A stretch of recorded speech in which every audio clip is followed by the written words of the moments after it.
What's going on, guys? e24 Performance here. So this is the fuel tank from the e24. I just got it out, so a little out of breath. I'm going to clean up the top of it. So this is the one that did not have a fuel pump on it. So you'll see right there where the fuel pump would want to be. You can also see all the shit that's been kind of living on it.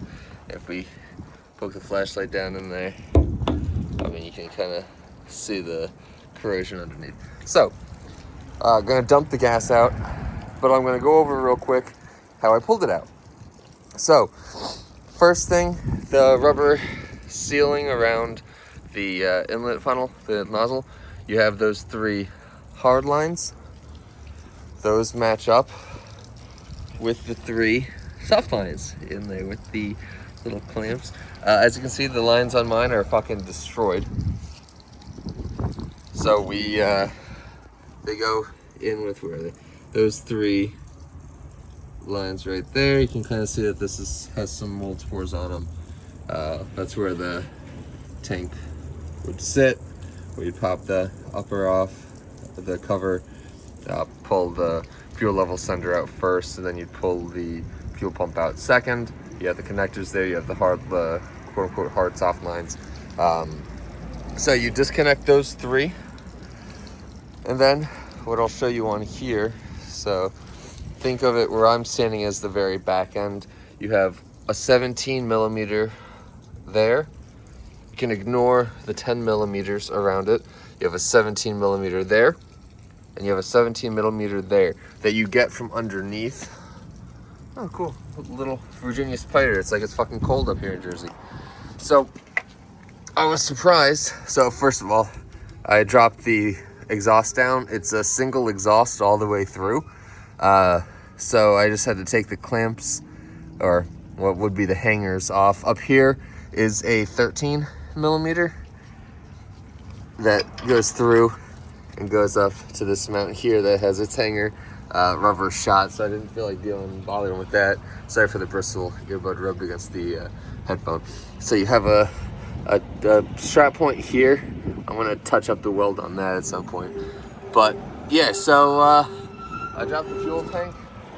So now I can empty this. There's also a zip tie right there that you'll take out. You'll snip, and that holds a couple of fuel lines on. When I have this out, one thing that I will be doing as well, I have a replacement fuel filter. Fuel filter sits right up in there. So I'll disconnect that. That also has the flathead little clamps on it, so I'll pull that out. I have this out of the way now, so once I drain it, I can fill it with the vinegar and water mixture and let it sit. I've had people say that, for longevity, it's not the best idea to do that, because you will have you'll run the risk of having more rust particles going through, clogging the filter again. I'm not driving it that frequently, and what I may end up doing at some point is, I will at some point, because it's gonna be the V10 swap. It'll have a standalone, it'll have a fuel cell, standalone ECU to fuel cell, all that, so I'll just run it myself. I was tempted to just do a fuel cell in the first place and just ignore having to clean out all that, but I don't feel like getting into that right now when it's so cold. I'll do that when I get to actually doing the motor. I'll see what I can scavenge. What I may also do now is take out the suspension, so I have it supported. Obviously I'm gonna have to support under the case so that when I pull the suspension out, because I have essentially what's quick struts now, you'll have the bolt there, and then when you go into the trunk itself, going around everything, you'll have the top nuts up top there on both sides. So I'll be switching it over to Bilstein's with H&R Sport Springs. Already have the rears, I just don't have the fronts. I figured I already have the rear part for the most part. I might as well just fucking rip that shit out and swap it over when I have everything apart. Not too sure yet, not sold on it yet.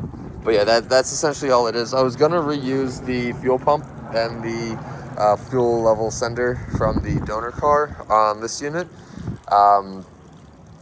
upon inspection of it, aside from it being clogged, which I could clean it out, the wiring was so corroded that it just fell apart.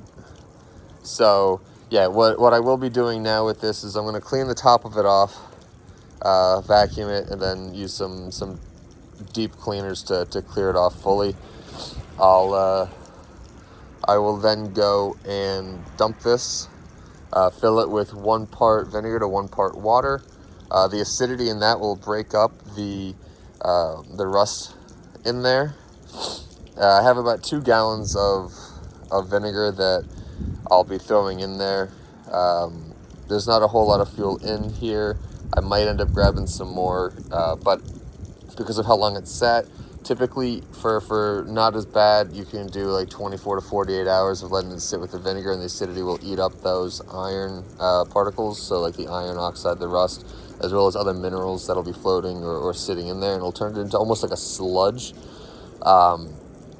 Once that's done, you will dump that out and quickly add 1 cup baking soda to 1 gallon of water, and you want to slosh that aggressively for a bit of time. I think it's like between 10 to 25, maybe 30 minutes.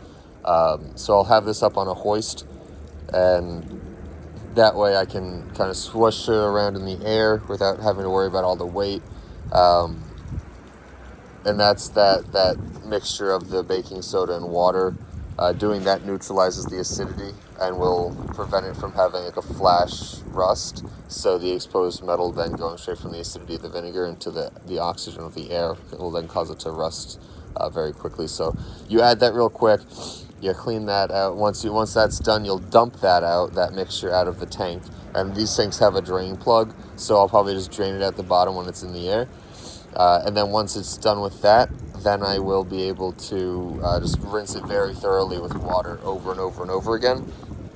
And then I should be able to bolt it right back up and in. It'll give me a good chance to finish cleaning more of the car. It, again, pulled more weight out of this car.